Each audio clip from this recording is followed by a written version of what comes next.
And I would like you to enlighten us a little bit about the research that you recently led at Opera America, especially what were the discoveries that really surprised you the most? So last year, we embarked on a year-long research project with support from the National Endowment for the Arts and in partnership with a research firm based out of the University of Chicago called Slover Linnet at Newark. What we had been hearing from our member opera companies across the United States and Canada was that as audiences were still down after the pandemic, the one audience segment that remained at its record highs was newcomers.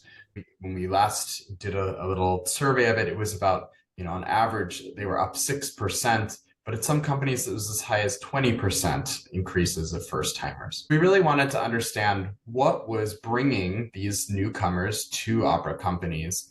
What was their experience like? And what were the barriers that were preventing these people from coming back or coming back more frequently? Because many of them did come back at least once during the time frame of the survey. The underwriting trend here was that if we could identify ways that opera companies could hold on to some of these new audiences, get them to come back more frequently, then that would be the formation of a new audience and a sustainable audience for the future. This research is available on our website, is a report we called Understanding Opera's New Audiences. It's available at operaamerica.org/new audiences. You can see the key findings and download the report. But to highlight just a couple of the main takeaways, the biggest and most positive of the whole thing is that our audiences were having really positive experiences. Newcomers were enjoying their time at the opera by and large, and they were willing to recommend it to other people at the same rates as those returning audiences. These newcomers that we're getting are very different demographically and behaviorally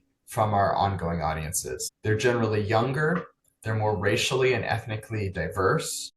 They have a broader range of incomes, and they have fewer higher degrees. So they are a broader swath of the general public. And finally, they have different tastes in music. They listen to a broader variety of musical styles. And although they are arts consumers, they don't attend as frequently as our ongoing audiences.